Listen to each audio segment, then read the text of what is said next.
Hello everybody, this is Maniac4Bricks, and I'm here with another card collection video. This is an update to my Pokemon card collection.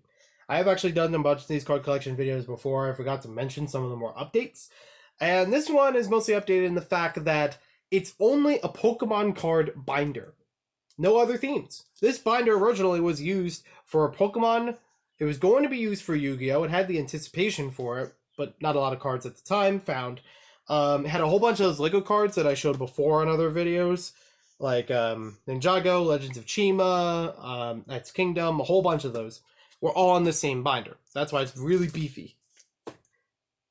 Now, I don't know if I'm going to add more pages into the Pokemon one. There's a little give and take as far as if I want to collect more Pokemon cards.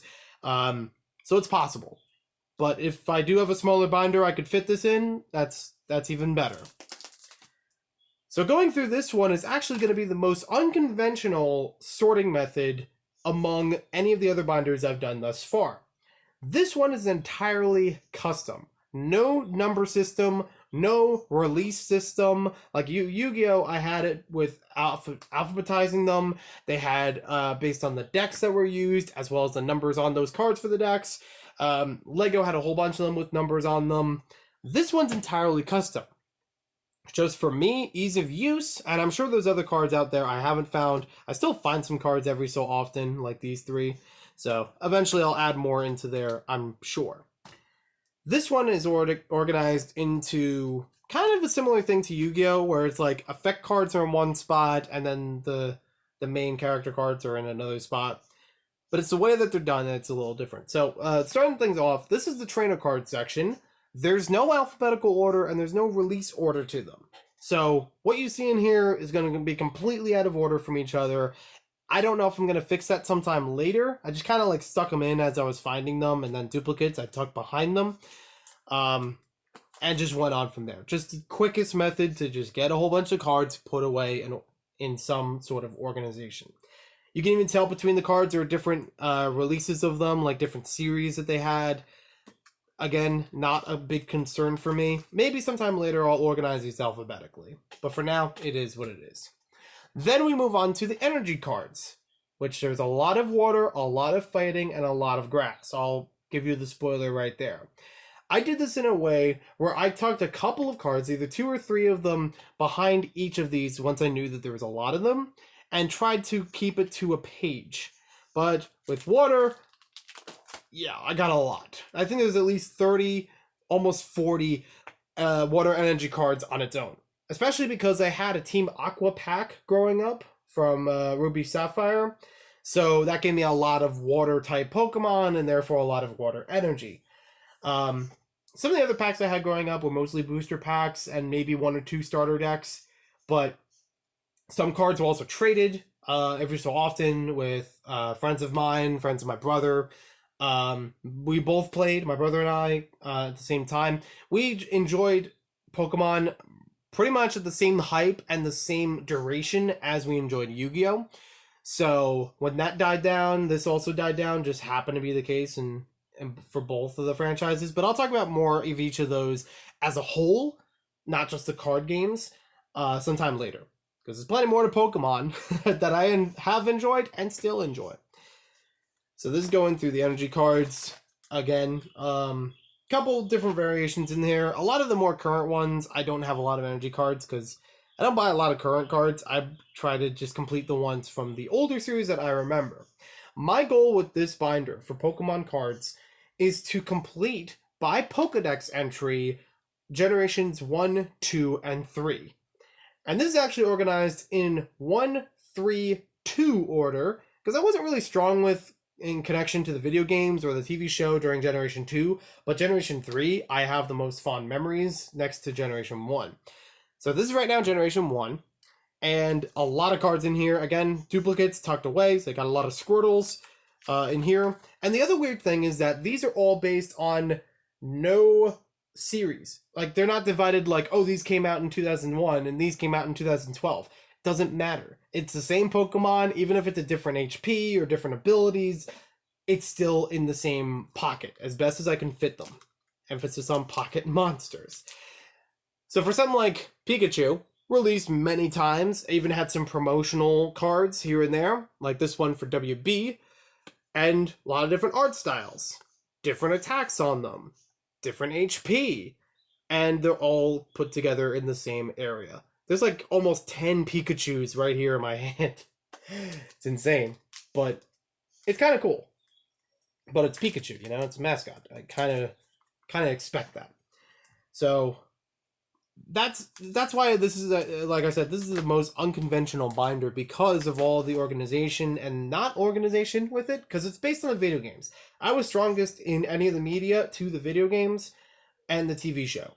So it meant the most to me that I organized these by the what do you call it? By the Pokedex entry more than anything. And some of these have actually changed types over the years. It doesn't really matter to me as much. Again, as long as it's the same Pokemon, it'll work. I think they had a different thing in some of the generations where some of these were brought back and added in as a Pokedex entry, but I've tried to base it on the new ones every generation as best as I could. I may be able to tweak that a bit, but we'll see. So, one of the big things about this collection that was awesome, I had a whole bunch of the cards growing up, but then every once in a while I would come back and try to get more of them to fill in the gaps. I had one person that came with me to the trade offer of buying a whole bunch of LEGO Dimensions packs that at the time in my area were cheap and for that person weren't quite as available. They wanted a whole bunch of Dimensions packs for a whole bunch of Pokemon trading cards, like hundreds of them in a single box. So that was a good offer for me because it allowed me to really fill out Generation 1, except for one Pokemon.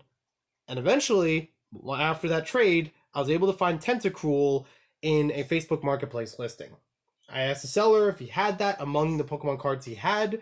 It didn't cost me a lot. I got a bunch of extra cards with it, so it was a good value for me. So I'm happy that Tentacruel is here and therefore completing all of the Pokemon for the first generation. And yeah, there's still a lot of pages of these because each Pokemon generation has a lot, over 100 on average, of Pokemon. Some new, some old, you know. And there's, like I said, different editions in here. Some of them more holographic than others. Totally fine. Again, different editions of them, different releases. So like I said before, this will now jump into Generation 3. We're skipping 2 because there's not a lot that I have in 2, and I just kind of wanted to fill out 3. I have more interest in filling out 3 after 1. Generation 3 is my next goal in trying to find different cards. I don't think I have too many around the house I haven't found. I think I've found most of them that were from my original collection, but I didn't get a lot of cards at that time outside of the Team Aqua pack. I didn't get a lot of booster packs, so I've been very scarce on how much was in here, despite really loving it. And I didn't play the trading card game as much at that time. I was playing more of the video game, and I love Ruby and Sapphire. I haven't played Emerald personally, so I can't really say on that. But there's a bunch in here for that. A lot of gaps. Yeah, this needs some work. I would love to complete Generation 3. More than Generation 2. And if you haven't gotten that by this point. I love that generation. That was a lot of fun. And that's how I got Kyogre. Jirachi, I think, came with a DVD and VHS release.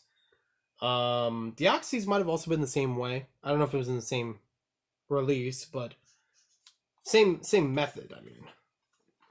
So moving from here, we now go into Generation 2.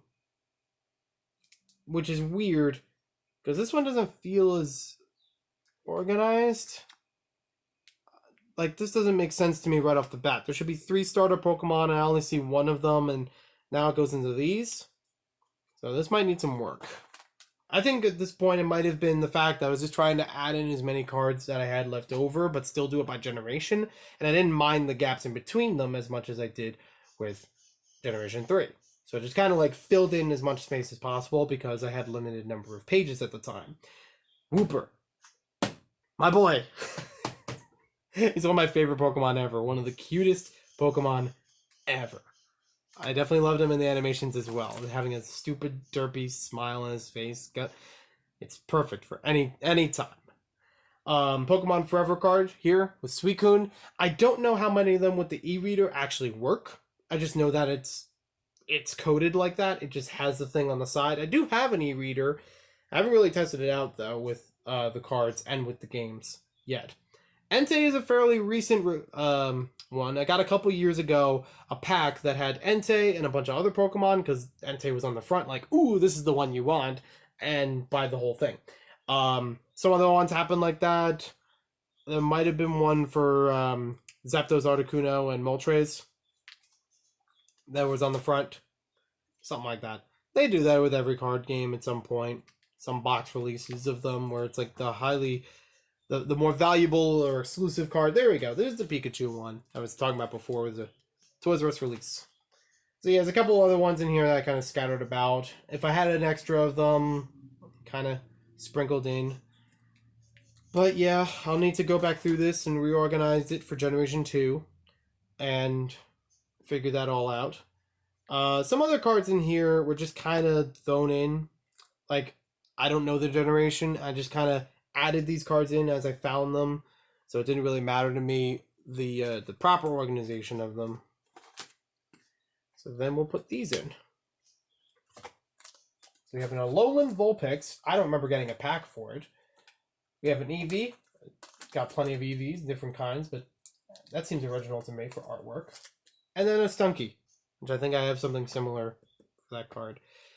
So sometime later I'll go through, reorganize some of this stuff, and update it.